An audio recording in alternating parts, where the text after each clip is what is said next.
Então, olha, boa tarde mais uma vez a todos nós, né? Primeiro agradecer, viu, Maria Lu, a sua atividade, Deus que a sua agenda militante é intensa, intensa mesmo, né? E eu fiz questão, né, de propiciar essa apresentação, né? Porque nós somos um grupo de quilometrados e quilometradas, né? Claro, uns mais, outros menos, mas é um conjunto de pessoas que, ao longo de suas vidas, tiveram várias frentes, né? E continuam presente, militando e Está resistindo, né? trabalhando? E a gente já tem, eu acho, umas 7 domingos que a gente está querendo refletir estrategicamente, quer dizer, ir além da conjuntura, né? Porque a gente tem uma compreensão que o nosso país, não só ele, nossa América do Sul, América Latina, o mundo está numa encruzilhada, né? E essa encruzilhada tem vários nós górdios, né? E certamente um desses nós é a captura dos estados nacionais pelo sistema das dívidas, né? E claro que nós damos o enfoque da nossa realidade brasileira e é o objetivo, é o objeto principal de hoje, mas você é uma pessoa que pode nos ajudar a pôr em perspectiva mundial essas questões também, né? Tanto pela sua não só pelos seus estudos, mas pela sua participação. E aqui relembrando aos nossos participantes, né, que a Maria Lúcia teve presente na questão da dívida da Grécia, do Equador, né? É uma referência, né? E também organizou essa iniciativa fundamental que com mais de 20 anos, a Auditoria Cidadã da Dívida, e teve uma participação importante na CPI, né? Claro que hoje ela vai nos ajudar pelo texto que ela nos enviou e que nós distribuímos, é, abrir as entranhas do monstro, né? Para revelar os seus mecanismos perversos, né? Mas também, viu, Maria Lúcia, além dessa dimensão que talvez seja central, a gente também queria indagar porque nós fomos pouco atentos a essa questão, você entende? Porque os nossos governos não tiveram isso como agenda, né? Ou se tiveram de baixa potência aí, né?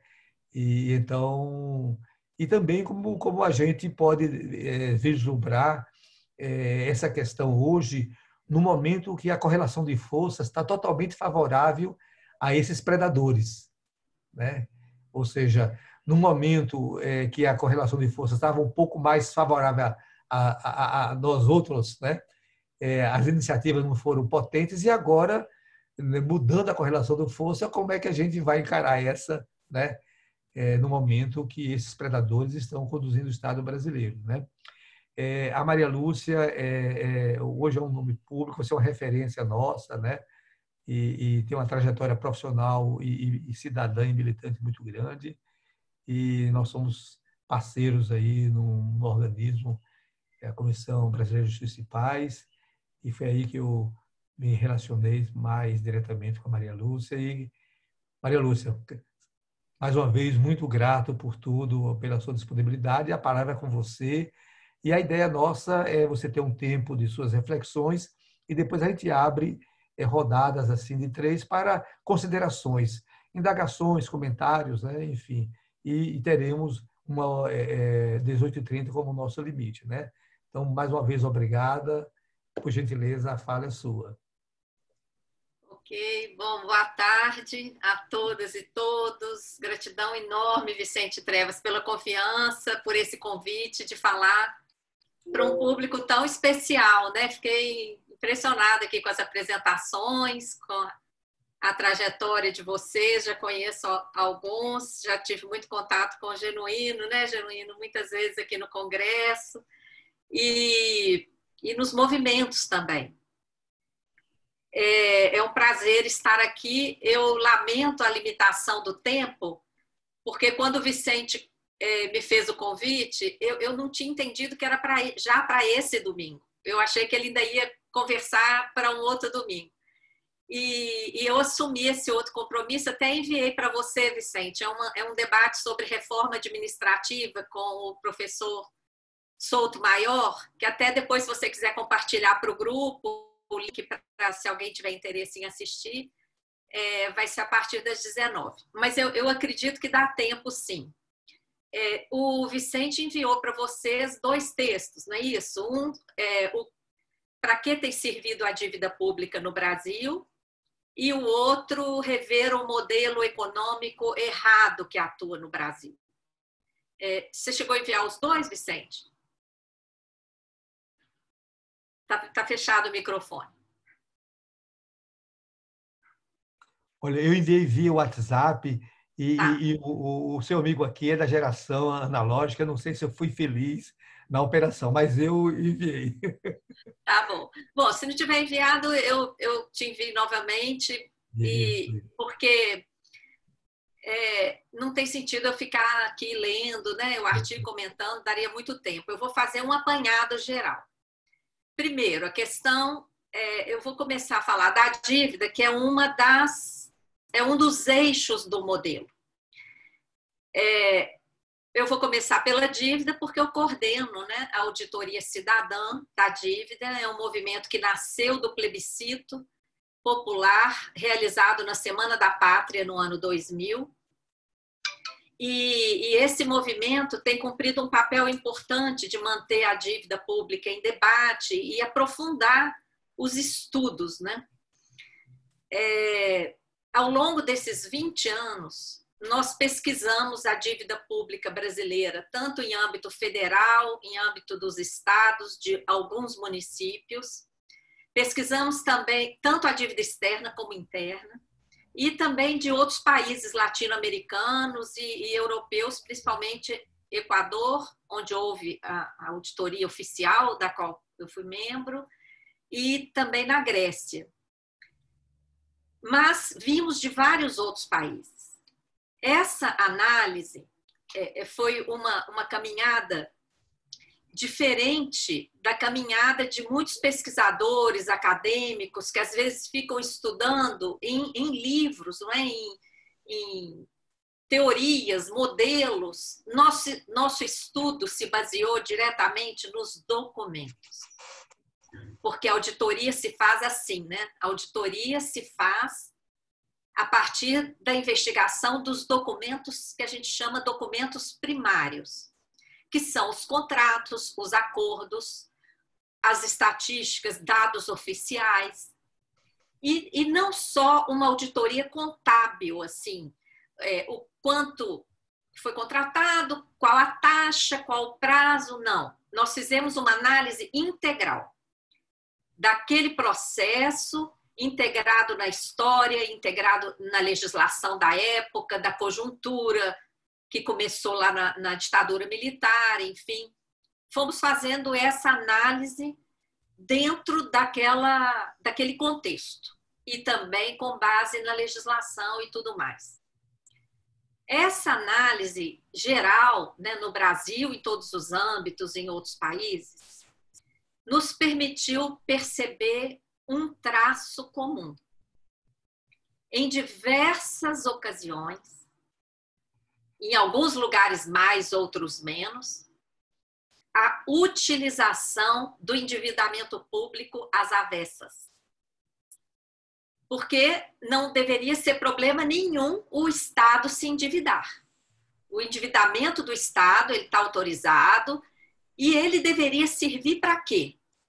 Ele deveria servir para viabilizar os investimentos de interesse da população, que no final das contas é quem vai arcar com o pagamento da dívida. Quando nós fizemos essa pesquisa, nós encontramos vários mecanismos que usurpam do instrumento do endividamento público, não por acaso, né? Porque a dívida, ela tem todo o respeito. Tem gente que não fala nem pagar dívida, fala honrar dívida. Quem não paga dívida é caloteiro. Então, a dívida, ela tem toda uma carga moral. Então, a utilização do instrumento do endividamento público para outros mecanismos, que em vez de aportar recursos ao Estado, faz o contrário, eu criei uma expressão que se chama sistema da dívida. Então, quando a gente está falando de sistema da dívida, a gente está falando desses mecanismos que usurpam do instrumento de endividamento público, que deveria ser um instrumento muito importante para o financiamento do Estado. Mas não tem sido, tá? Por conta da atuação desses mecanismos. Então, para fazer um resumo bem rápido, esse ciclo atual, porque a dívida tem vários ciclos.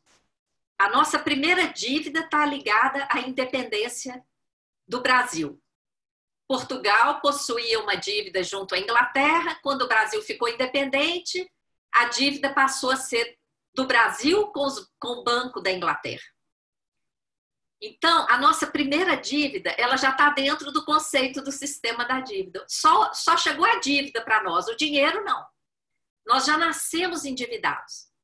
E aquela dívida já pautou a exploração, que saímos de Brasil colônia para império, mas continuamos entregando as nossas riquezas por conta dessa dívida que tinha que ser paga com o nosso ouro, com a prata, com madeira, com café, etc, etc.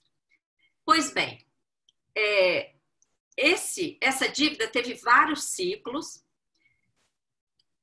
Tem um fato muito importante que eu acho legal assinalar, que foi na época de Getúlio Vargas. Naquela época, era o presidente da República que autorizava as remessas ao exterior. E todos os dias o Getúlio tinha que autorizar uma série de remessas ao exterior. Até que um dia ele falou com o seu ministro Oswaldo Aranha: que tanto eu autorizo? Levante os contratos. E qual foi a grande surpresa? Isso está no estudo feito pelo Reinaldo Gonçalves, Lições da Era Vargas. Esse texto está disponível na página da Auditoria Cidadã, depois se alguém quiser. Sem querer, ele determinou uma auditoria. Porque a auditoria é isso, a auditoria é fazer essa relação entre aquela dívida e a sua fonte, né? Naquela época, apenas 40% do estoque da dívida tinha respaldo em contratos. Isso possibilitou que o Getúlio reduzisse o pagamento da dívida à metade e reduzisse o estoque da dívida também à metade. Não é à toa, né, que, apesar de todas as contradições da época, o governo de Getúlio foi um governo de muito investimento, né? Tanto na área industrial, com a Petrobras, etc., etc., como também na área social. Foi um período de muitas conquistas, CLT e etc. Bom, o ciclo atual da dívida, ele coincide com a ditadura militar. Em 1964, nós não tínhamos dívida interna, dívida em reais, praticamente a moeda era outra, mas dívida na nossa moeda, não tínhamos praticamente dívida interna nenhuma, e a dívida externa era pouco mais de 3 bilhões de dólares. 3 bilhões de dólares. Então, a dívida era muito pequena. Durante aqueles anos da ditadura militar, até a década de 80, a dívida se multiplicou por quase 30 vezes. Ela chegou no final da ditadura em 80 e tantos bilhões de reais. Aquele período, todo mundo se lembra da década de 70, considerada milagre econômico, né? Não foi milagre nenhum. Nós assumimos muito endividamento externo, que financiou ali a construção de hidrelétricas, várias usinas, não é, de implantação de telefonia, de vários investimentos siderúrgicas, estradas.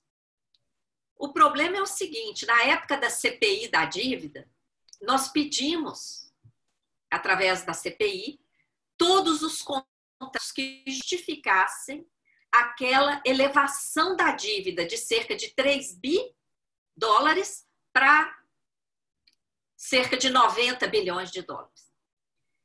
Os contratos a Procuradoria da Fazenda Nacional enviou para a CPI, Itaipu, todas as hidrelétricas, tudo, não justifica nem 16% do estoque da dívida. Mesmo considerando todos os contratos, todos os títulos emitidos no exterior, todas as resoluções do Senado que autorizaram o endividamento, mesmo somando tudo, nem 16% do estoque da dívida está explicado. Então, se na época de Getúlio apenas 40% estava documentado, na ditadura militar, nem 20% estava documentado. E o que aconteceu? Qual foi o principal fator de crescimento dessa dívida? Os credores internacionais, esse foi um golpe dado não só no Brasil, mas em vários países. Está relatado no livro do John Perkins, eu até tenho ele aqui, esse aqui, ó. Confissões de um Assassino Econômico. Esse John Perkins, ele era um agente do mercado financeiro lá nos Estados Unidos.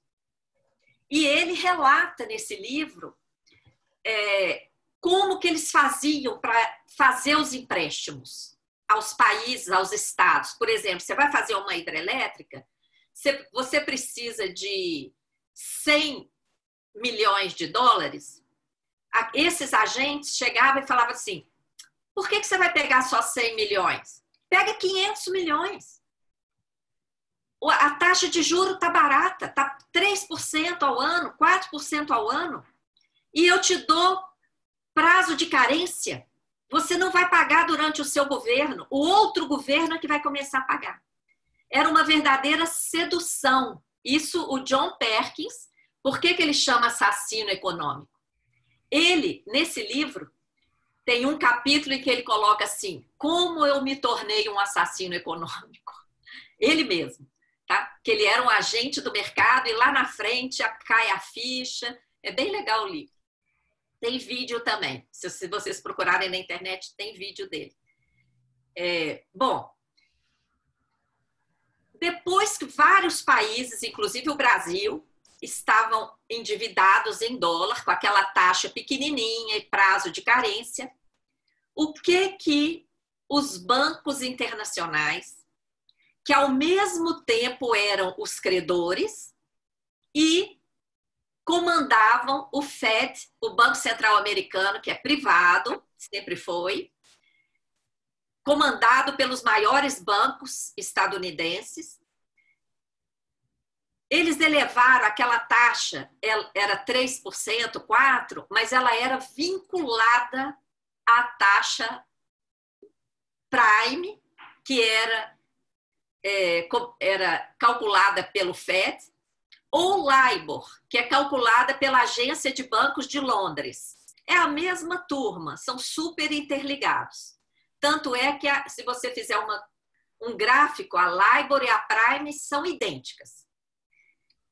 O que aconteceu? Eles passaram aquela taxa de 3%, 4%, variava até 5% ao ano, no máximo. Eles elevaram aquela taxa para 20,5% ao ano a partir de 79. Essa taxa atingiu 20,5%. Vocês imaginem o que é para um país pagar por ano 1/5 da sua dívida em juros. É inviável. Aquela crise da dívida do início da década de 80 foi provocada por esse aumento unilateral das taxas de juros. Não foi tanto o endividamento em si, foi muito mais esse aumento da taxa de juros. E quando eu falei que a gente faz um estudo integral, nessa mesma época, o que aconteceu? Redução do preço das commodities. Então, o valor que os países chamados terceiro mundo, né, como era na época, recebiam, caiu brutalmente. Então, o nosso ingresso em dólar caiu, a obrigação quintuplicou e o Citibank, na época, fez uma espécie de captura de moeda internacional no exterior. O Brasil ficou com uma importância retida. Teve até uma CPI no Senado investigando isso na década de 80. Tá? Gravíssimo o fato. Foi tudo abafado. O que aconteceu diante da crise? Entrada do FMI em todos os países. Em 1983, o FMI entrou aqui no Brasil, a nossa primeira carta é em 83, na Argentina também, no Peru, na Venezuela, no Uruguai, na Bolívia, em todos os países. Em 83 entra o FMI e o plano era idêntico. Qual era o plano? Todas aquelas dívidas que nenhuma empresa, nenhum estado estava dando conta de pagar, teria que ser transformada em dívida a cargo do Banco Central.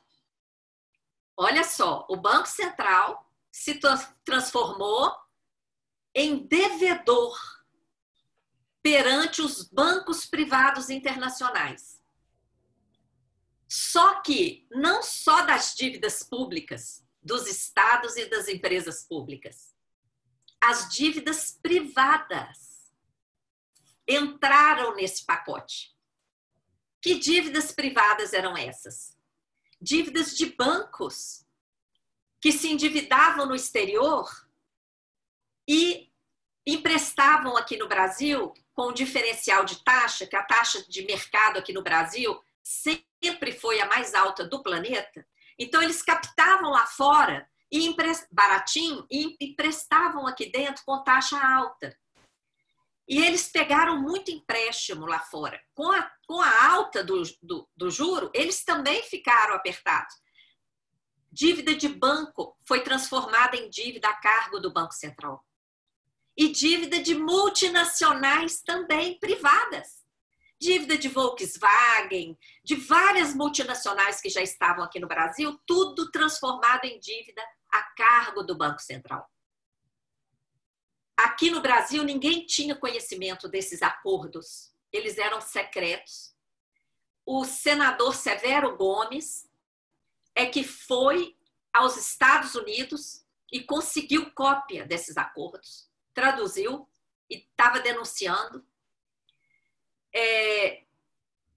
Severo Gomes, você se lembra? Morreu naquele helicóptero junto com Ulisses Guimarães. Dizem, inclusive, que ele era o alvo daquele acidente.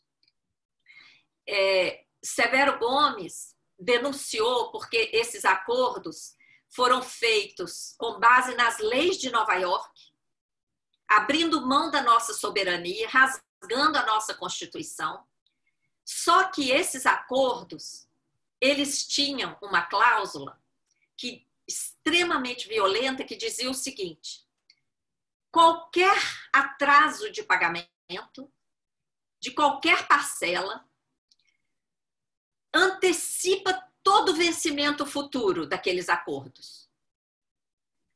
Tá? E houve um atraso de pagamento em 86, você se lembra, no governo Sarney. Houve um atraso de pagamento no final de 86. Aquilo ali antecipou vencimentos de mais de 2 décadas.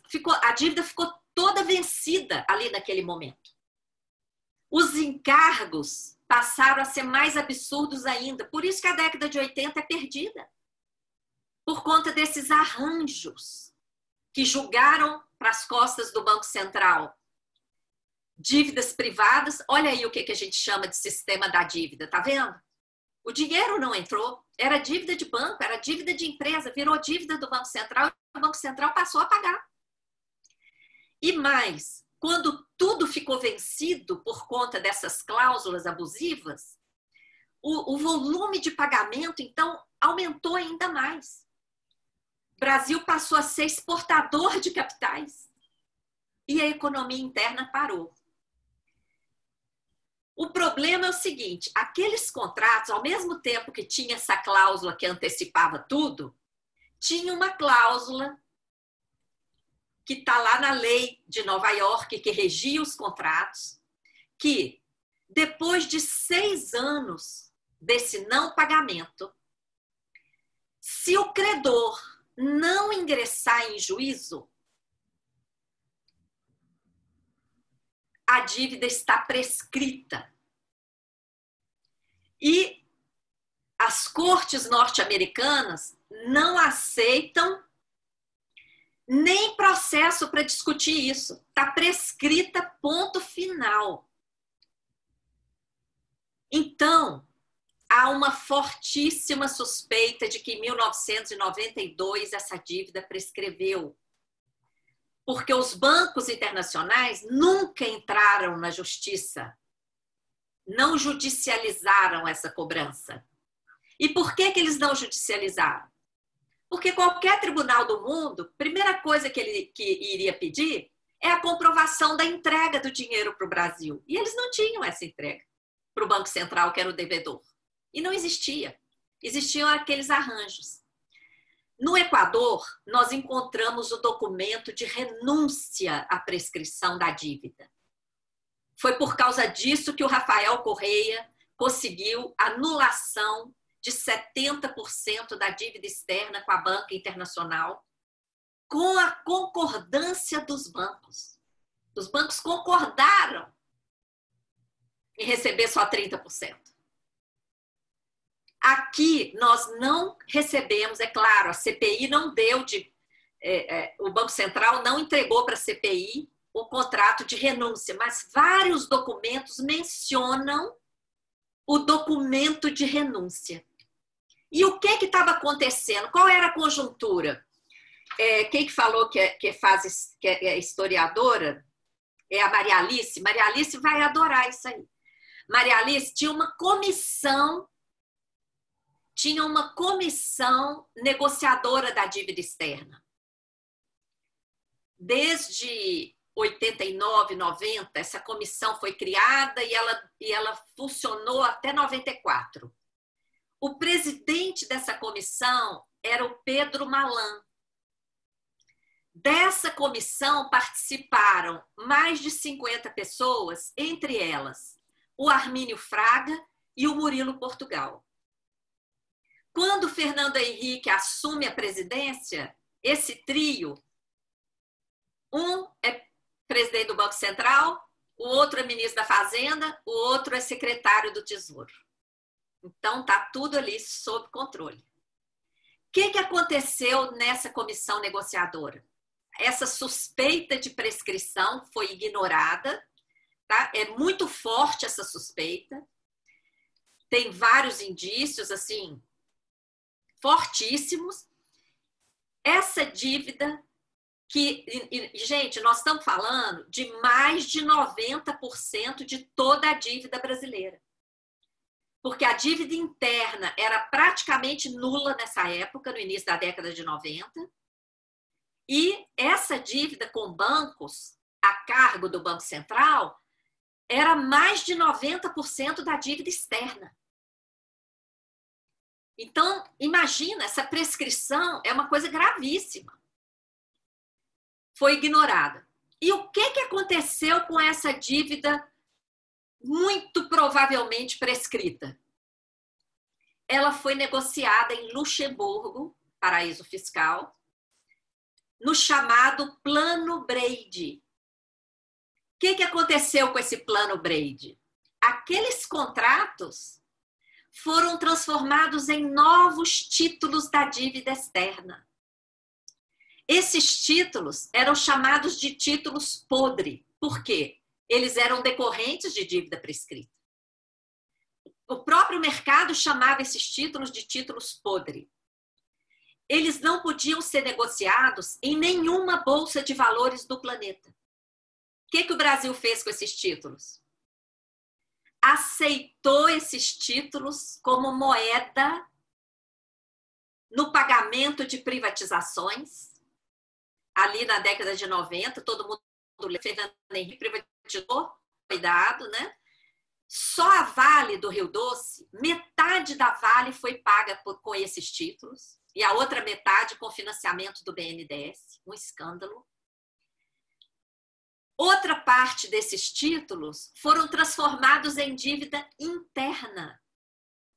Ali no início do Plano Real, quando a dívida interna pagava juro de quase 50% ao ano.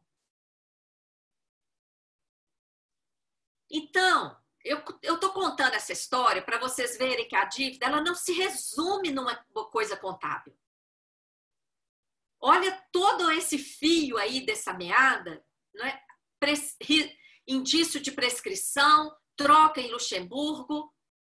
Esses papéis podres são aceitos como moeda em troca de estatais estratégicas e lucrativas e transformada em dívida interna. O pontapé da dívida interna, que é o grande problema atual, vem dessa transformação de dívida externa em dívida interna.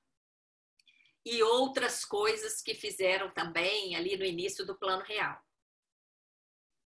Bom, grande parte dessa dívida externa foi transformada em interna,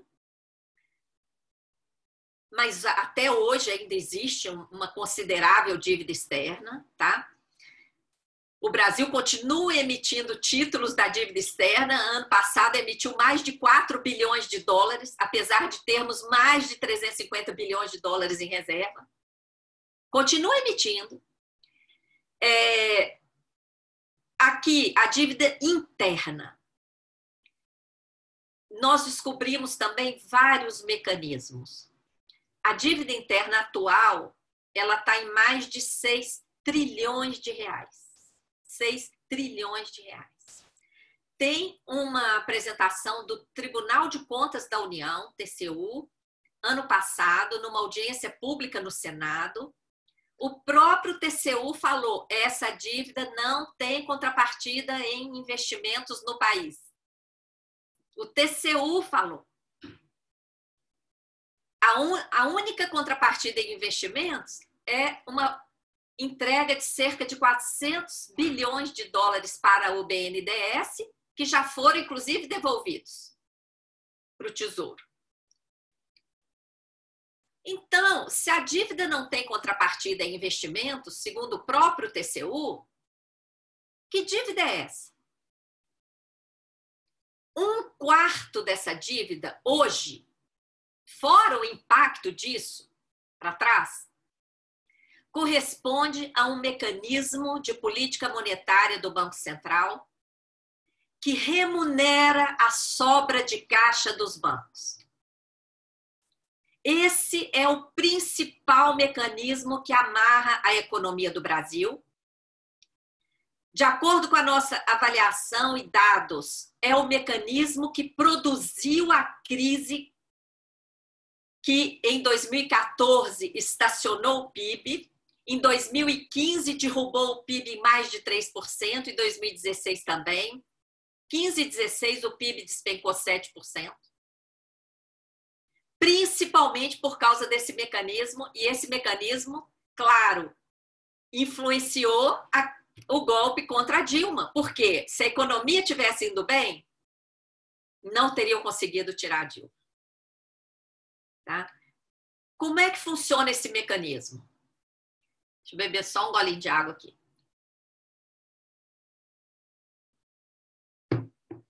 Todos nós temos conta bancária. Toda empresa tem conta bancária. O dinheiro do governo também fica no banco.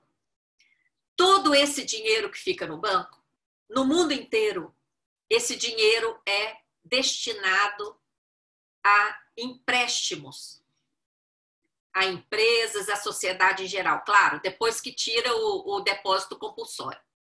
O depósito compulsório é uma parcela para dar segurança ao sistema. O resto é o que a gente chama de sobra de caixa. No mundo inteiro, essa sobra de caixa é destinada a empréstimos.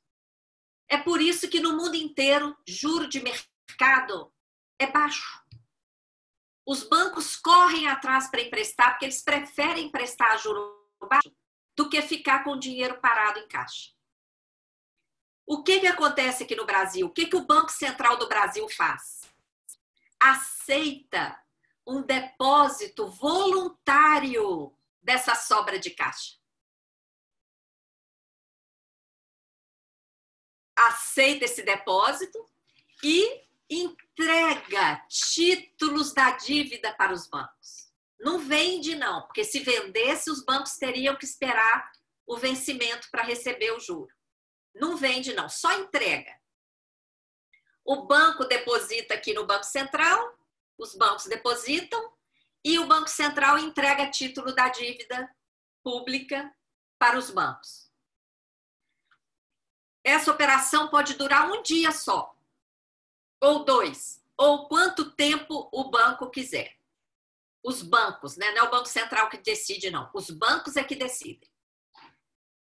E aí, enquanto os bancos estão com os títulos da dívida, o que eles recebem diariamente? Juros.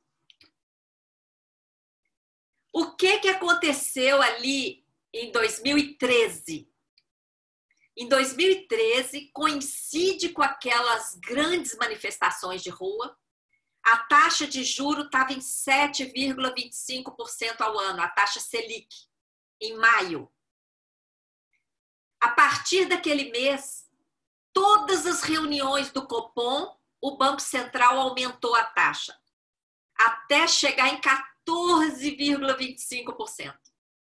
E quando chegou em 14,25%, ficou aí mais de um ano. Vocês imaginem o Banco Central remunerando 14,25% aos bancos? Os bancos cortaram várias linhas de crédito, prazos que eles davam. Agora eles estão começando a dar de novo, agora que o juro está baixinho, eles estão dando de novo aquele 10 dias, um mês de cheque especial sem juros. Quando o juro estava 14,25, eles cortaram isso. Aquelas pequenas e médias empresas que dependiam disso para ter o capital de giro, tiveram que entrar em outros tipos de empréstimos remunerados. E aí foi a quebradeira. Isso é que derrubou o PIB. Tá? E abalou a economia. Aquela justificativa ridícula para o impeachment da Dilma, aquela pedalada lá que todos os presidentes anteriores fizeram e que na segunda-feira seguinte ao impeachment dela, o Senado baixou uma resolução falando que aquilo não era irregular. Qual a razão daquilo? Criar todo aquele caos político. Ficou a imensa maioria das pessoas, principalmente da esquerda, ficaram ali na questão do impeachment e o Banco Central produzindo a crise, porque essa crise foi produzida pelo aumento da taxa de juro e por essa remuneração da sobra de caixa dos bancos, que atingiu R$1 trilhão. Vocês imaginem o enxugamento de R$1 trilhão de dinheiro da economia através dessas operações. Tá? Bom, agora ela atingiu R$1 trilhão ali no final de 2015, início de 2016 e nunca mais baixou de R$1 trilhão. Já está em R$1,5 trilhão. E como é que o Banco Central tem esses títulos para passar para os bancos? O Tesouro Nacional emite títulos da dívida, entrega para o Banco Central sem contrapartida financeira, o Banco Central não paga por esses títulos. E o Tesouro ainda paga juro ao Banco Central sobre esses títulos que ele doa. Essa política monetária, nós chamamos de política monetária suicida. E o que está por trás da independência do Banco Central não é um Banco Central independente da política. O que está por trás da independência do Banco Central é um Banco Central à vontade para fazer esse tipo de operação que hoje é completamente ilegal. Eles estão pelejando para legalizar o depósito voluntário. A desculpa para esse enxugamento de moeda é controlar a inflação. É uma desculpa totalmente errada. Por quê? A inflação que existe no Brasil não decorre de excesso de moeda de forma alguma. A inflação que existe no Brasil é inflação de preços administrados, é aumento de gasolina, de óleo diesel, gás de cozinha, plano de saúde, etc, etc. E preço de alimentos, por erros de política agrícola, como a gente está vendo agora. O arroz disparou. O que adianta reter 1,5 trilhão lá no Banco Central? Vai diminuir o preço do arroz? Não tem nada a ver. Vai diminuir o preço da gasolina? Não tem nada a ver. Então, essa desculpa, ela ficou completamente desmascarada no ano de 2017. Por quê? Em 2017, o Índice Geral de Preços, o IGP, foi negativo. Se fosse verdade que é preciso enxugar essa montanha de dinheiro para controlar a inflação, no momento em que a inflação está em queda, qual teria que ser o movimento do Banco Central? Desovar essa moeda. E qual foi o movimento real? Esse tipo de operação bateu recorde. Em 2017, chegou a 1,287 trilhões. Foi nesse momento que o Banco Central enviou para o Congresso o projeto criando o depósito voluntário remunerado, para legalizar essa remuneração da sobra de caixa dos bancos. Esse projeto não andou, porque apareceu uma nota, inclusive da CNI, contrária. Por que a CNI? Porque a indústria é o setor que mais precisa de crédito e que mais sofre com as taxas de juros altas. E nós estamos passando por um processo de desindustrialização gravíssimo no Brasil, principalmente por falta de financiamento. Então, produziram a crise tem sido a desculpa para derrubar a presidente, né? Porque se a economia tivesse indo bem, não teria apoio para esse escândalo. Segundo, emenda do teto veio na esteira da crise, reforma trabalhista, reforma da Previdência, agora administrativa e todas as privatizações, né, na esteira da justificativa da crise. Então, a crise, ela beneficiou os bancos, que ganharam muito com esses mecanismos que criaram a crise, e beneficia o mesmo setor que ganha com os mecanismos adotados para contornar a crise. Então, gente, essa dívida, ela tem decorrido desse mecanismo da sobra de caixa dos bancos, que é como o antigo overnight, prejuízos do Banco Central, que são cobertos por dívida pública, transformação de dívidas privadas em dívidas públicas e vários outros. Bom, para concluir, esse funcionamento do sistema da dívida, sustentado por essa política monetária suicida do Banco Central, tem gerado escassez de moeda no Brasil. Uma falsa escassez. Por quê? O dinheiro fica esterilizado lá no Banco Central, em vez de ficar disponível para empréstimo a juro baixo, ele fica esterilizado. A gente ainda gasta recurso orçamentário para remunerar esse recurso esterilizado. E o orçamento público como um todo fica sacrificado.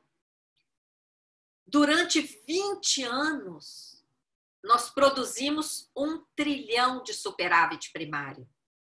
De 1995 a 2015, produzimos 1 trilhão de superávit primário. Que isso?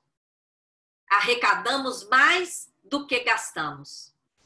Então, em momento algum, a dívida é resultado de gastança do Estado, como o Guedes gosta de falar. E o que aconteceu com o estoque da dívida enquanto produzimos esse trilhão de superávit? Saiu de 86 bilhões de reais lá em 95 para 4 trilhões em 2015. Então,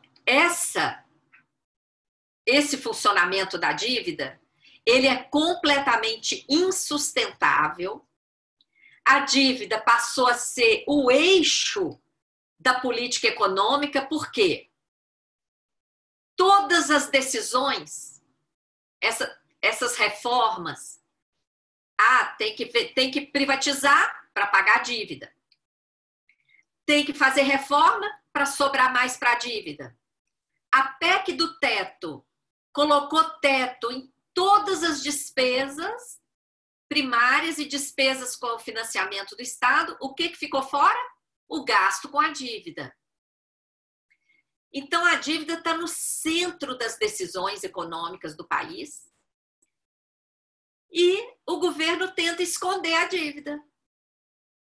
Só fala que tem que pagar e não apoiam, né, a auditoria e infelizmente, né, o Trevas colocou lá, por que os governos não enfrentaram, né? Não é à toa que antes do Lula tomar posse, o FMI chamou todos os presidentes lá e o Bush chamou o Lula lá nos Estados Unidos.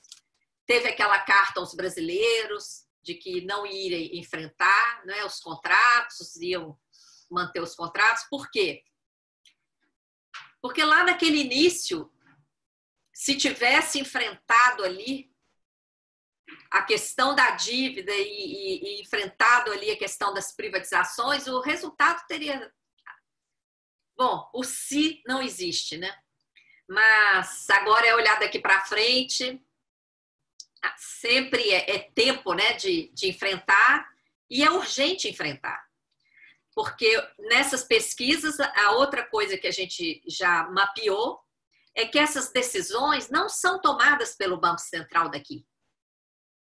Essas decisões são tomadas pelo BIS, Banco Central dos Bancos Centrais, que fica lá na Suíça, uma organização privada, e é de lá que vem esse receituário. O FMI, Banco Mundial, são todos braços do BIS. O BIS tem mais de 120 bancos centrais subordinados a ele, inclusive o Banco Central do Brasil é subordinado ao BIS. Então, se esse modelo econômico fica todo amarrado aí na questão da dívida, né? Na política monetária, e um outro pilar importante do modelo econômico aplicado no Brasil, que precisa ser revisto, é o modelo tributário, que eu não vou me estender muito agora, mas tem um trabalho importantíssimo aí, coordenado pelo professor Eduardo Fagnani, a reforma tributária justa, que inclusive foi transformada em uma emenda substitutiva global à emenda constitucional 45, assinada por vários partidos de esquerda. O grande problema é que nem os representantes dos partidos têm falado dessa proposta. Mas é uma proposta muito importante que reúne as nossas demandas em termos tributários que a gente vem fazendo há décadas, né? E o outro pilar é o modelo extrativista, irresponsável com a natureza e com as pessoas. o agronegócio e a mineração do jeito que funciona no Brasil, nós acabamos de fazer uma análise dos orçamentos federal, estaduais e municipais no âmbito do Observatório de Finanças, e o reflexo dessas atividades de mineração e agronegócio, que ocupam uma parcela importante do PIB, no entanto, para o orçamento público, ela não representa quase nada, quase nada. E se considerarmos o dano ambiental brutal que essas atividades têm deixado aqui no país, fora a exploração de mão de obra, né, com trabalho escravo e tudo mais. Então, quando a gente fala do modelo econômico errado que atua aqui no Brasil, nós elencamos 4 principais pilares. O sistema da dívida, a política monetária suicida praticada pelo Banco Central, o modelo tributário injusto, regressivo, que também paralisa a economia, e esse modelo do agronegócio e da mineração irresponsável para com as pessoas e com a natureza. Então, para mudar o modelo econômico, precisa enfrentar esses 4 eixos.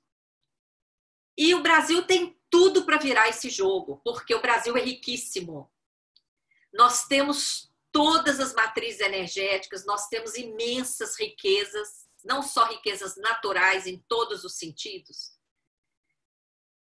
como também nós temos dinheiro em caixa. Nós temos mais de 1 trilhão na conta única do Tesouro, 1,5 trilhão na conta do Banco Central, remunerando a sobra de caixa dos bancos, mas cerca de 2 trilhões no caixa lá fora, em reservas internacionais. Então, nós somos um país privilegiado em todos os sentidos.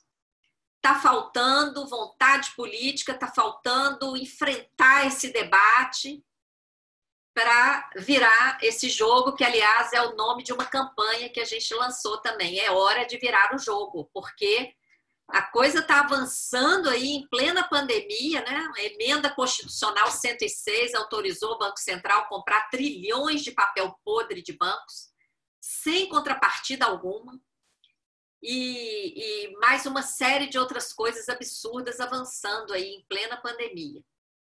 Bom, eu paro por aqui, senão vai sobrar pouco para o debate. Maria Lúcia, gratíssimo, gratíssimo mesmo, né? Primeiro, por aquilo que eu sempre afirmo de sua parte, pela sua lucidez, né? Segundo, pela qualidade da sua análise, né? E também porque também você aponta horizontes aí, né? Então, que bom. Foi um domingo memorável, viu? Que nós estamos tendo agora nesse 20 de setembro, né?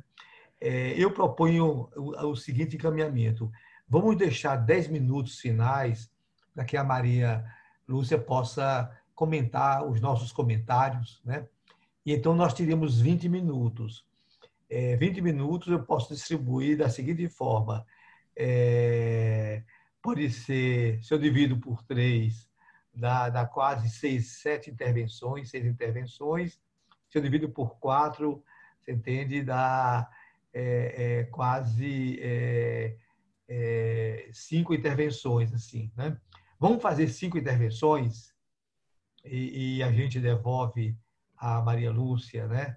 Sabendo que nós vamos requisitá-la, viu, Maria Lúcia, para aprofundar as questões que você mencionou, mas não pôde abordar com tanta clareza. Escreve aí, Vicente. Vicente Treva, escreve. Então, já com a palavra, o mestre Genuíno, depois César Alvarez. E se vocês colocarem a mãozinha no participantes, me ajuda aqui, tá bom? Genuíno, por gentileza, pode falar. Eu queria só fazer, primeiro, concordar inteiramente com a tua exposição, Maria Lúcia. Segundo, aí eu estou fazendo, eu tenho o dever de fazer isso, porque nessa época eu era da direção nacional do PT e depois eu assumi a presidência do PT. E eu costumo dizer que nós não podemos terceirizar a autocrítica. A autocrítica a gente tem que fazer com quem era protagonista. Eu era um dos protagonistas. Eu estou aqui em mãos com a resolução do partido do encontro de Recife no final de 2002, no início de 2001. No início de 2001. E a gente fala nas bases do programa a necessidade de romper com o modelo econômico financeirizado e globalizado. E diz aqui, trata-se de, para o Brasil, um novo modelo de desenvolvimento econômico viável, ecologicamente sustentável e socialmente justo.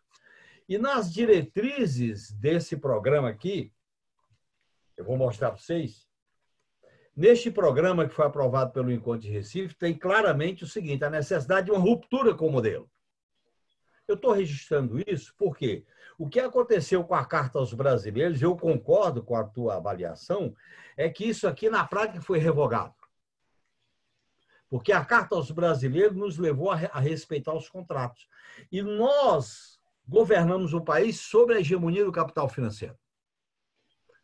E essa hegemonia do capital financeiro nós não enfrentamos. Por isso que nós não fizemos distribuição da riqueza, nós não fizemos só depois, no segundo mandato, é que nós fomos para o PAC, mas nós sempre tivemos sobre a hegemonia do capital financeiro. Nós não rompemos com a financiarização. Hoje, ao colocar essa questão, na medida em que a dívida está no centro do sistema, como ele está no centro do sistema, para enfrentar isso aí, nós temos que ter uma visão, um programa anticapitalista. E essa é uma das minhas avaliações que eu faço da minha experiência no Congresso e no PT. Nós achamos que era possível mudar a ordem por dentro da ordem. Aí a ordem, mesmo com aquelas reformas de baixa intensidade, a reforma antecipar o golpe. E qual é a lição que a gente tem que ter? Não é se adaptar a esse modelo, é construir uma estratégia de ruptura com essa ordem política e econômica. Eu acho que essa é a grande lição que eu tiro da minha experiência. Eu estou citando esses dois documentos importantes. No programa do governo Lula, em 2002, que é aquele programa de capa amarela, acho que os companheiros conhecem, este aqui foi praticamente revogado, porque nós não tratamos da ruptura com o sistema político e com o sistema econômico. E, pelo contrário, quando nós nomeamos o ministro da Fazenda, que eu não vou citar o nome, e quando nós nomeamos o Meirelles, esse eu cito o nome, foi exatamente para consolidar a hegemonia do capital financeiro. Portanto, eu quero fazer esta minha avaliação. Não é por acaso que a ideia de independência do Banco Central foi colocado pela mídia e nós ficamos na defensiva porque nós não queríamos fazer a ruptura com esse modelo.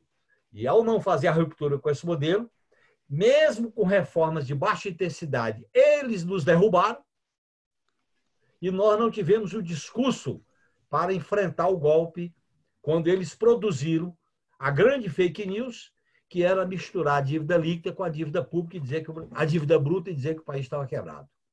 Então, eu acho que esse é o problema que eu queria registrar, fazendo aqui uma avaliação que eu participei desse processo decisório, sobre o qual eu tenho uma avaliação da minha posição política, e hoje eu estou reavaliando um outro caminho daquele que eu defendi em 2002. Obrigado, Genuíno. César Alvarez. Como militante desse partido desde 1981, estive em 12 dos 14 anos do nosso governo, ou 13, e evidentemente não posso dizer que ignorava a dimensão da dívida e, inclusive, de elementos, para dizer assim, da sua ilegitimidade.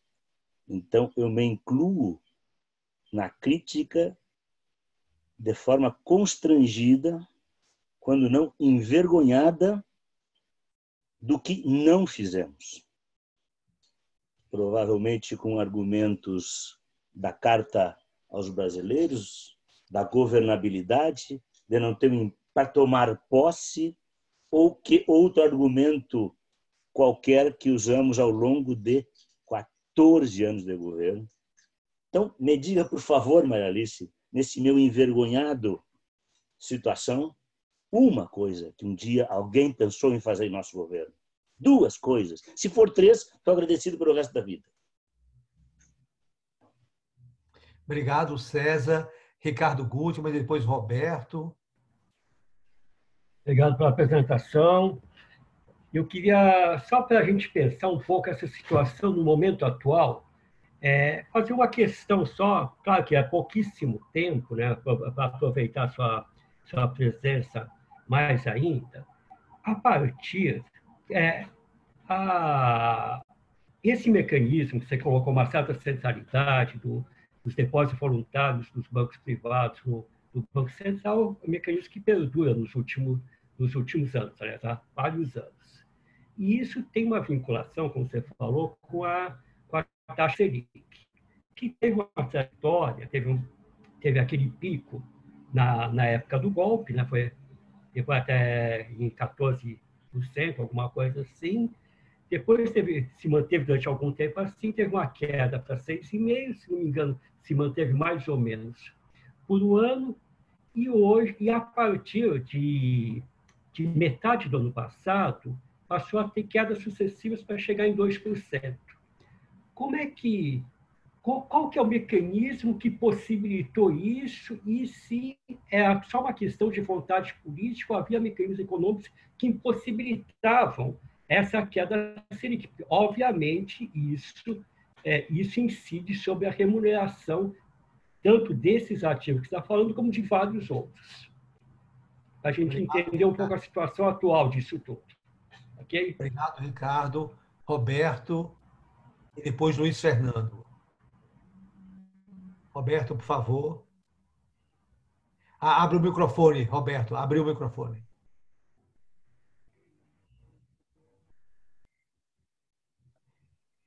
Granado, está aberto, pode falar. Está ouvindo? Está aberto?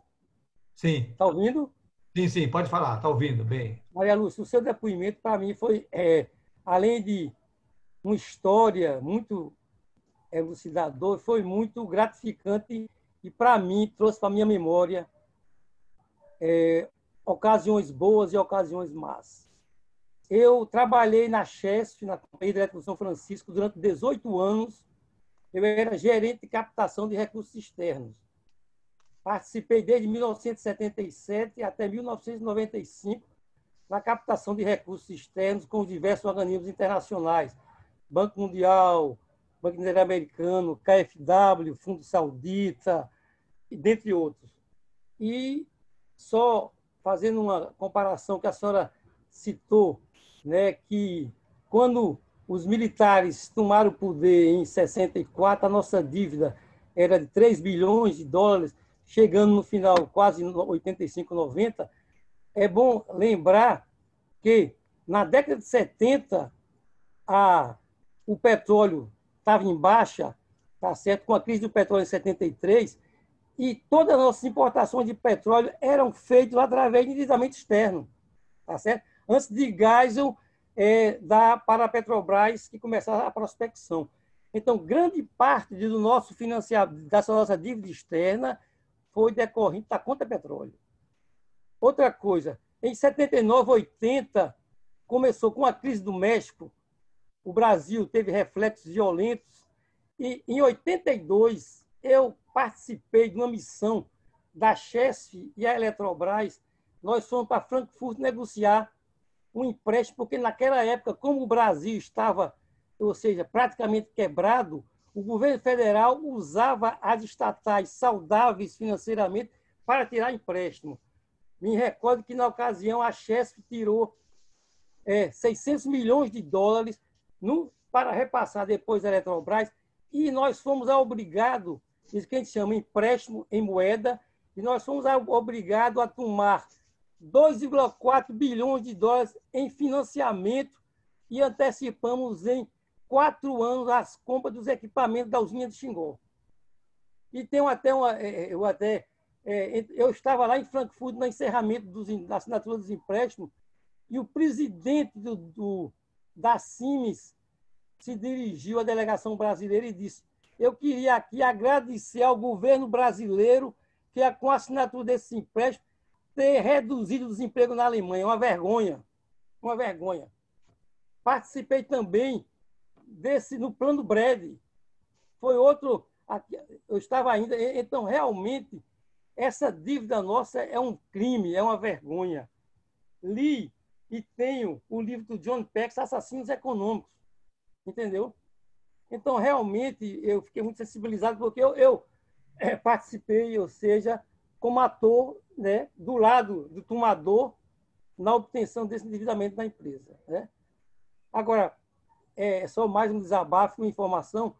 Eu teria somente uma pergunta, que a senhora falou que em 2013, 2014, a Selic chegou a 14,5%, e, se eu não me engano, na época o ministro era Joaquim Levy, o ministro de Dilma. Como é que chegou a esse ponto? Né? São um questionamento. E realmente, e outra coisa também, eu acho que até uma relíquia, é um livro, A CPI da Dívida Interna, de 82, de 83, ainda naquela fase de Minhoca, que conta toda a trajetória da nossa dívida. Muito obrigado pelos grandes esclarecimentos. Obrigado, Roberto. E Luiz Fernando é o último, e na sequência a gente devolve a Maria Lúcia. Eu não tenho a experiência de vocês, nem a participação de governo. Eu me lembro que na época da Carta ao Povo Brasileiro eu era só um estudante de mestrado, ainda acompanhando as notícias pelo jornal. Mas vocês me ensinaram a pensar em correlação de forças. E eu me questiono, né, Genuíno, Vicente, vocês que estavam no governo federal, eu me questiono se a correlação de forças, naquele momento, permitia algo, talvez não tão à direita como a Carta ao Povo Brasileiro, mas me pergunto se permitiria que uma figura como o Lula, naquele momento, pudesse fazer uma auditoria da dívida. Naquele momento, eu penso que seria o início do fim do governo, porque isso giraria em torno de um único tema. Assim como o governo Collor, quando faz a mudança em relação às poupanças, ele transformou o governo dele numa única discussão. Então, naquele momento, eu me lembro exatamente das justificativas que nós, estudantes, gostaríamos de um certo radicalismo. Eu me lembro exatamente da justificativa dos meus professores, das pessoas mais velhas, dizendo que não era, né? Não havia condição política e correlação de forças para uma guinada daquele tamanho. E já, né, doutorado e já um pouco mais consciente das questões de orçamento público e finanças públicas, eu me lembro de ter discutido com um amigo professor de finanças da Unicamp, ele dizendo da dívida pública brasileira e fazendo uma grande crítica. Eu falei, mas você faz crítica em relação ao quadro que você enxerga hoje. Se você enxergar o quadro em perspectiva, as mudanças que o governo Lula fez em relação à dívida brasileira foram profundas. Gente, o Lula, ao quitar, não vou entrar no mérito de que foi uma dívida enorme ou não, mas ao quitar a dívida com o FMI e principalmente ao nacionalizar a dívida externa brasileira, se lembrem que a dívida brasileira tinha a característica de 95% externa ou dolarizada e 5% em moeda nacional. Quando o Lula entrega a Dilma o governo, ele entrega com 95% nacionalizado, ou seja, em moeda nacional, e 5% em moeda internacional. Isso faz com que o Brasil tivesse plenas condições de enfrentar a crise de 98, numa outra condição que nunca enfrentou. Então, é óbvio que o tema, né, o tamanho da dívida, etc., é um tema importante, mas as medidas macroeconômicas que o Brasil tomou durante o governo Lula foram fundamentais para o sucesso daquele governo. E a última coisa que eu queria dizer é em relação, não sei se vocês conhecem o texto do André Singer, Cutucando a Onça com Vara Curta. Para o André, o fundamento da queda da Dilma foi justamente combater os grandes bancos de varejo que queriam uma taxa Selic alta. E aí, na opinião dele, a correlação de forças, eu estou falando de 2013, 2012, a correlação de forças não permitia que a Dilma fizesse isso.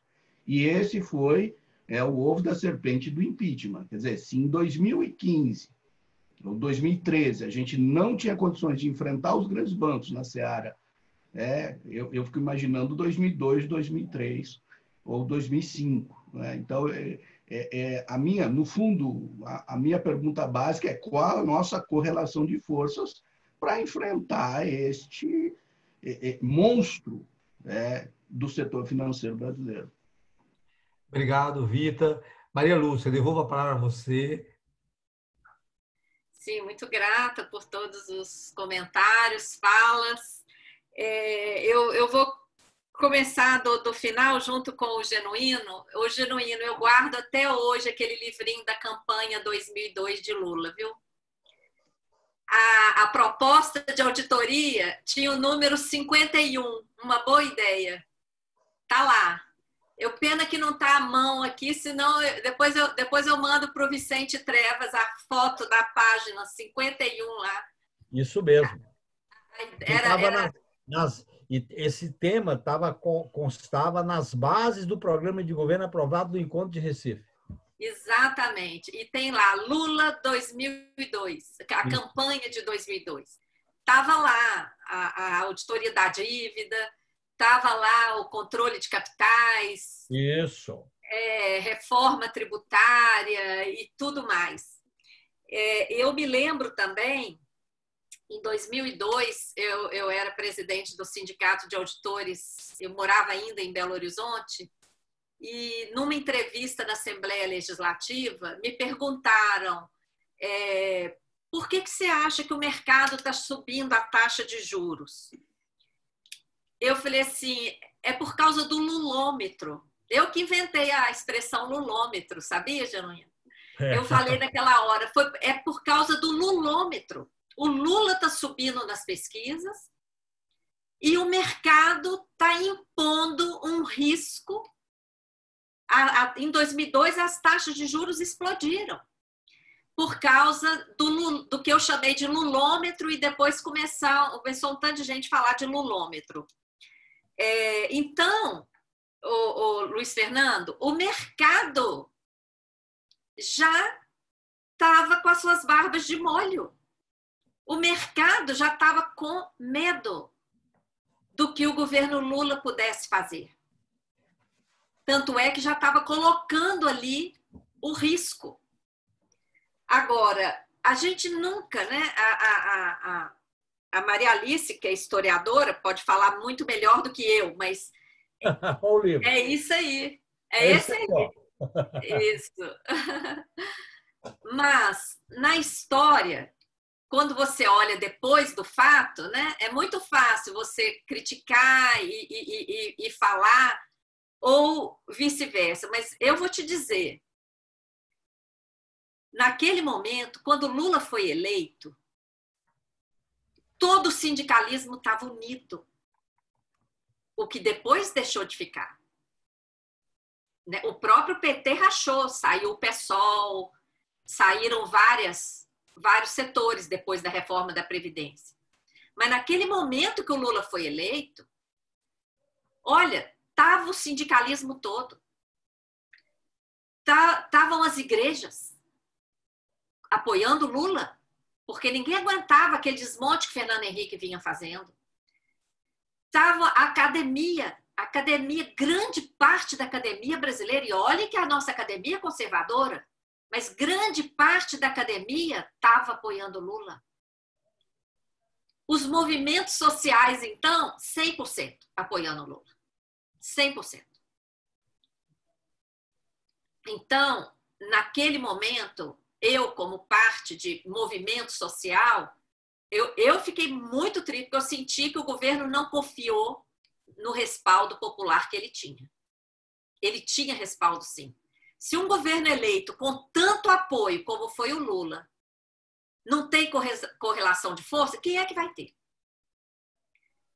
Né? Então, eu estou mais com o Genuíno, assim, de que é preciso reconhecer que poderia ter feito muito mais. Em relação à questão da dívida que você coloca, eu tenho um artigo que eu publiquei na época do pagamento antecipado ao FMI.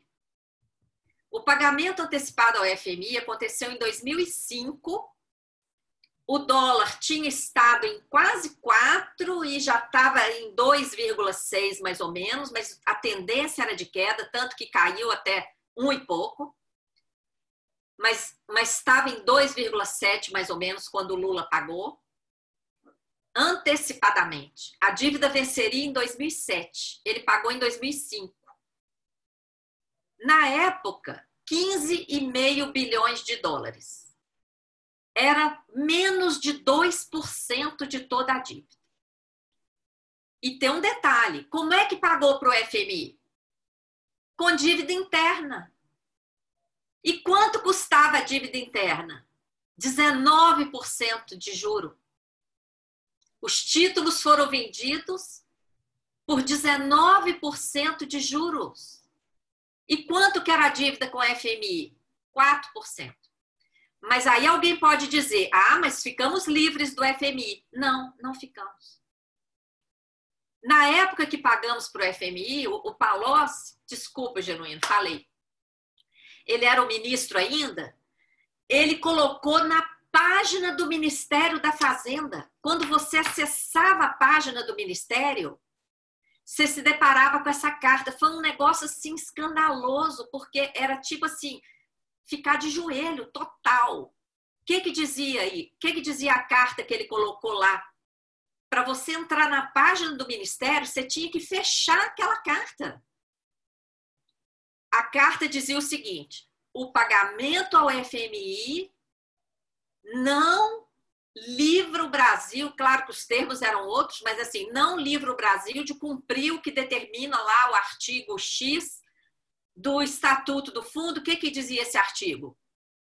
Na hora que o FMI quer, o FMI pede o dado que quiser e verifica o que quiser aqui dentro do Brasil.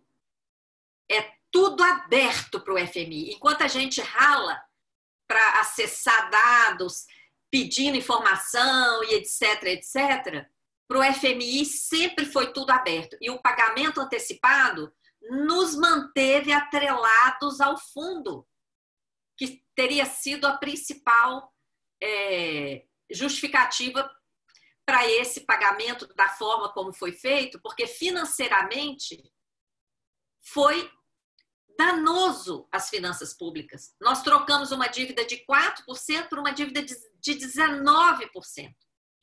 E uma dívida em dólar que estava caindo, se esperasse o vencimento, teríamos despendido menos, né? Então, assim, cá entre nós, né, foi um péssimo negócio, tá? Eu discordo, eu estou aberta a discutir com esse professor, porque eu discordo dele.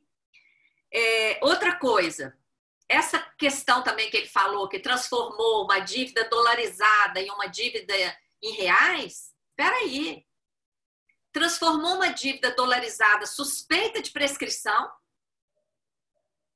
transformou em dívida interna, como? Aceitando em pagamento de privatizações, aceitando transformação de dívida em dívida interna, porque esse processo de transformação em dívida interna continuou, inclusive no governo Lula. Tá? Então, foi uma coisa danosa também em termos financeiros ao país. E sem contrapartida alguma. Ao dolarizar, pegou aquela dívida prescrita, dívida de banco, dívida de empresa, dívida turbinada por taxas unilaterais, né? Com alta unilateral, coisa que poderia ter questionado em Haia, e nenhum país questionou. Então, eu também discordo dessa fala de que foi um bom negócio transformar a dívida externa em dívida interna. Principalmente porque o juro da dívida interna tem sido altíssimo, né? E a dívida interna tem crescido por esses mecanismos de política monetária insanos que amarram a economia brasileira.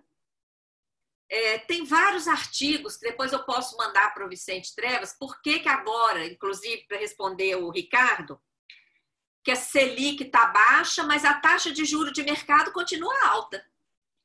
Se você entrar no seu aplicativo aí, se você for bom cliente no Banco do Brasil, você consegue uns 7% ao mês. Se você for bom cliente, antigo.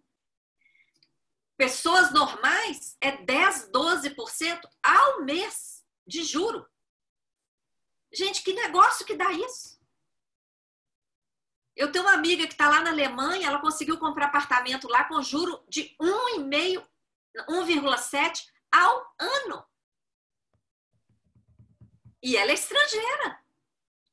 Então, assim, o Brasil, a economia do Brasil fica amarrada no juro de mercado alto. O dinheiro numa economia é como sangue num corpo. Se o dinheiro fica caro, o dinheiro não corre. E aí não gera emprego. Enfim, e foi isso que fabricou a crise, né? A inanição junto com 14,5%, 14,25% de Selic por mais de um ano. Essa remuneração da sobra de caixa, só para acabar de responder o Ricardo, agora a Selic está em 2%. Mas como essa remuneração ela tem prazos variados, os bancos não estão ganhando só 2%, não, Ricardo. Está ganhando 2% as operações que estão sendo iniciadas agora. Mas as operações que já estão há mais tempo, elas estão com o título daquela época. Tá? Então, a média de juros ano passado, que a Selic já estava em 4,5%, a média de juros foi 9%, segundo o próprio Tesouro Nacional, por causa dessa variação. E mesmo 2% sobre esse volume grande é muita coisa, né? Haja vista que o mundo inteiro está com taxa zero negativa há anos, desde a crise de 2007, 2008. O mundo inteiro já está com juro e o Brasil nessa confusão, né? Roberto, você tem razão, parte do petróleo era pago com dívida, mas era também outra conta, tá? Era uma conta controlada com as importações. Era pago também com as importações. Era a balança comercial. Separado. É uma contabilização separada. A gente tem também um texto sobre isso. Essa utilização das estatais que você comentou, ela está, inclusive, num relatório feito por Fernando Henrique, quando Fernando Henrique era senador, antes de ser presidente. Fernando Henrique também condenou a dívida. Ele condenou essa alta unilateral da taxa de juros e condenou essa utilização das estatais. Depois, quando ele foi presidente, ele mesmo falou, né? Esqueçam tudo que eu escrevi, né? Ele falou isso várias vezes. Mas esse relatório dele é histórico, assim como o relatório do Severo Gomes, que está na página da Auditoria Cidadã, em homenagem a ele. Eu recomendo que todo mundo leia, porque é um documento histórico, e ele fala, o Brasil renunciando à soberania explicitamente em um documento, faz desse documento um documento histórico, né, que coloca o Brasil de joelhos, sem brios poupados, inerte ante a ganância do mercado financeiro e vai por aí afora. É impressionante esse relatório de Severo Gomes, vale a pena. É de um amor ao Brasil impressionante, né? Ele é muito indignado e coloca as coisas muito bem colocadas nesse relatório. César, eu acho que não adianta ficar lamentando o que passou, agora daqui para frente, tá? E o governo Lula, ele fez sim muitas coisas. Ele não enfrentou a estrutura. Ele não enfrentou a estrutura do modelo. Ele não enfrentou o sistema da dívida, ele não enfrentou a política monetária, nem a grande mineração agronegócio e nem o sistema da dívida. Modelo tributário também não. Ele não enfrentou a estrutura. Mas o que ele fez, o pouco que ele conseguiu fazer foi muito. Foi muitíssimo. e mostra o potencial que nós temos. Eu acho que a gente tem que se agarrar no que deu certo. Por exemplo, olha o que significou o Minha Casa Minha Vida. Não é? E ainda temos um déficit habitacional brutal num dos países mais ricos do planeta. O que significou os programas de expansão da energia elétrica? Você, Roberto, que é da Chesf e tudo mais, a interiorização. Hoje, 99,5% dos brasileiros e brasileiras têm acesso à energia elétrica. E está aí o Temer querendo privatizar tudo. O que significou a expansão das universidades? O que significou o Bolsa Família? Olha, gente, se a gente for olhar assim em termos o que significaria enfrentar a estrutura do sistema e o que significou, algumas pessoas poderiam ser injustas de dizer fez só umas coisinhas. Não. E isso que ele fez já tirou quanta gente da miséria, não é? Já melhorou a qualidade de vida de tanta gente. Não é? Agora, vocês imaginem o que pode ser feito do Brasil se a gente virar o jogo e implantar outro modelo. Então, a proposta que se eu puder, né, deixar uma proposta aqui, terminando aí com a fala do Genuíno, que defendia antes e defende agora a ruptura. Nesse modelo, gente, no modelo que está aí, o capitalismo de hoje é infinitamente mais grave do que o capitalismo de 2002. Hoje, a financeirização tomou uma roupagem totalmente sem escrúpulo. Um dos mecanismos que nós estamos combatendo é a chamada securitização de créditos. Que uma CPI que eu assessorei também em Belo Horizonte, da PBH Ativos S.A., comprovou. O que está por trás desse esquema? Uma nova forma de gerar dívida que nem é contabilizada como dívida. O dinheiro chega ao cofre público através de uma empresa estatal ou FDIC, fundo criado para isso. O dinheiro chega, não é contabilizado como dívida. É contabilizado como venda de ativo. E vocês sabem qual ativo está sendo vendido? O fluxo da arrecadação tributária. Alienação fiduciária do fluxo da arrecadação. Isso é um crime. Isso aí impede que o recurso público pago pelos contribuintes alcance os cofres públicos. O desvio se dá durante o percurso do dinheiro pela rede bancária. Os contribuintes vão continuar pagando tributo do mesmo jeito. Na rede bancária, criam uma conta vinculada.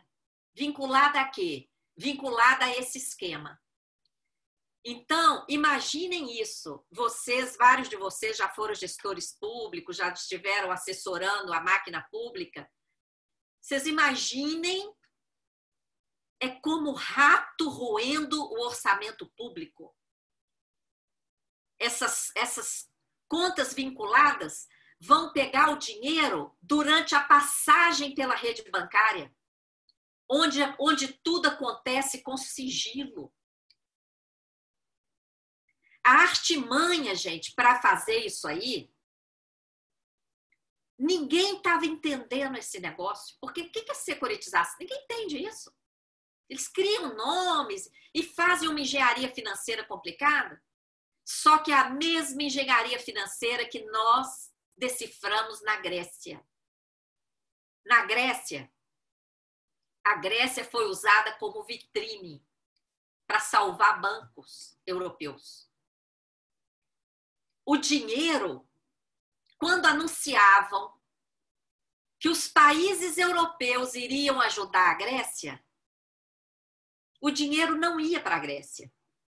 Os países desembolsavam e o dinheiro ia para uma conta vinculada no Banco Central Europeu. Dessa conta vinculada lá no Banco Central Europeu, uma migalha ia para a Grécia.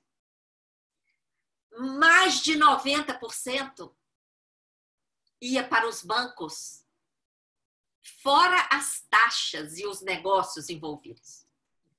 Eu tive a honra de decifrar esse esquema lá, lendo aquelas centenas de páginas de contratos enrolados.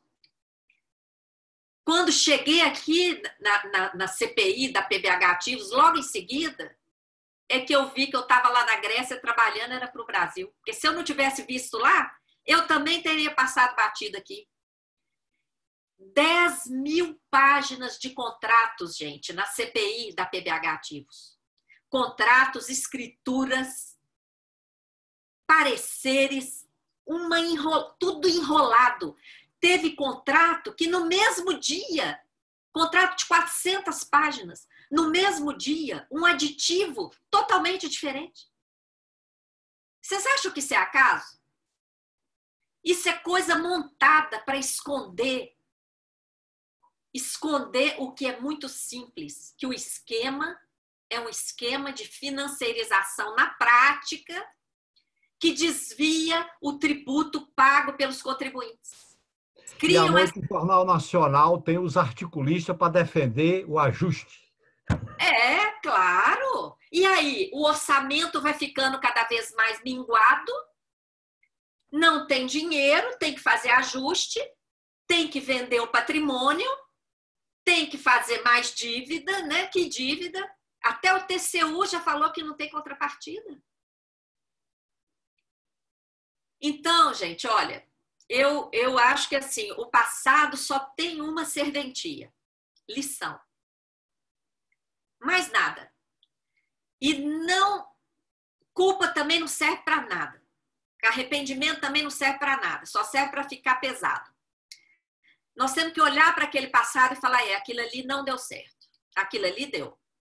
Então, pronto, vamos aprender com o que deu e rever posições, porque agora, se nós não contarmos com os partidos de esquerda, com o PT histórico, para enfrentar essas pautas, com quem é que nós vamos contar? E aí, o que está acontecendo agora no Brasil, gente, é gravíssimo. É gravíssimo. E nós estamos num momento histórico. O único país, olha que essa trajetória aí de auditoria me deu oportunidade de analisar economia de muitos países.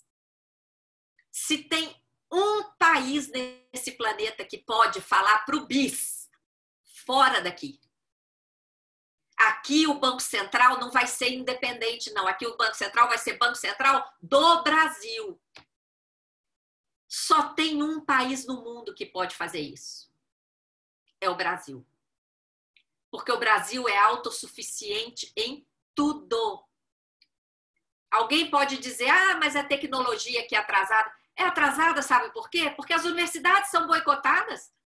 Olha a destinação de recurso para ciência e tecnologia, é quase zero. Tem pesquisador brasileiro em tudo quanto é grande laboratório do planeta, porque o nosso povo é altamente criativo. Não tem tido oportunidade. Porque o dinheiro fica entesourado, esterilizado lá no Banco Central, rendendo 1 trilhão em 10 anos rendeu para os bancos. Bom, eu me empolgo, já está quase, já, o pessoal já está ligando aqui para eu entrar na outra live, mas eu fico assim, o Vicente Trevas, genuíno, todo o grupo, honradíssima com a atenção de vocês. Tudo isso que eu falei aqui, os dados, as fontes, estão nesses artigos que eu passei para o Vicente Trevas. Tem vários outros artigos na página da Auditoria Cidadã. Os pontos que não tenham ficado claros ou que vocês achem importante aprofundar, eu fico à disposição num outro domingo para a gente conversar mais. Luiz Fernando, estou disposta a discutir, porque tem questões que eu vejo economistas que se dizem de esquerda brigando com a gente, criticando a gente, mas eu respeito opiniões diferentes, mas tem que chegar numa hora que a gente tem que enxergar, peraí, o que está acontecendo? O Brasil, com essa potência toda, ainda metade da população na miséria, gente. Metade da população dependendo de auxílio emergencial. Tem alguma coisa muito errada com o Brasil. E tem que virar esse jogo, né? Eu conto muito com vocês, com esse grupo e com as esquerdas autênticas que existem no Brasil para a gente virar. Maravilha, excelente. Maria Lúcia, muito obrigado. Você entende? Você nos proporcionou um domingo de lucidez, de clarividência e de combate. Muito obrigado. Obrigado a todos e até a próxima semana. E vamos pedir de novo a sua volta aí, tá bom? Mas gratíssimo pela sua disponibilidade e pela sua grande contribuição. Então, bom. Estou à disposição, muito honrada com a atenção de todos vocês. E quem quiser assistir o debate sobre reforma administrativa, eu passei o link para o Trevas aí, ele pode compartilhar com vocês. Perfeito. Um abração forte. Um abraço a todos. Coragem, olhar para frente e virar o jogo. Obrigado pela aula. 6 horas, amanhã às